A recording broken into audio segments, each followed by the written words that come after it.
Il-politika mediterranja li kien iħaddan il-Professur Guido De Marco kienet ċentrali fid-diskors tal-Prim Ministru Joseph Muscat fl-okkażjoni tal-kxif tal-monument tal-eks President tar-Repubblika.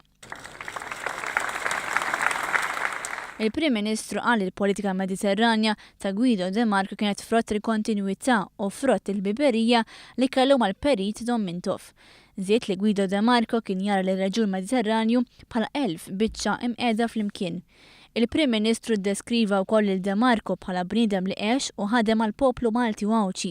Fil-fatt in-nies kienu s-sissin tad-demokrazija. Joseph Muscat qal ukoll li De Marco kien jara lil pajjiżna bħala katalista għal paċi għal pajjiżi fil-Lvant Nofsani.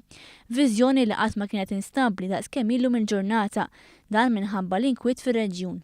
Il-Professur De Marco li serva wkoll bħala Viċi Prim Ministru sar avukat fl-1955 u huwa jibqa' mfakkar bħala wieħed mill-aqwa avukati fil-kriminal.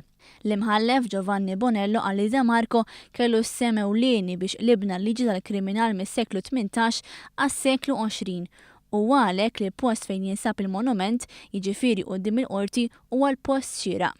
Fakru l-memorji ta' missierhom wulidu Mario, Gianella u Fiorella De Marco. F'din iċ-ċerimonja Gianella qrat id-diskors ta' missiera nhar il-ħatra tiegħu bħala President ta' Malta fl-4 ta' April tal-1999 filwaqt li Fiorella qrat l-aħħar diskors parlamentari ta' missiera. Dan il-monument huwa xogħol l-artisti Għawdxin Kamilleri Kawki.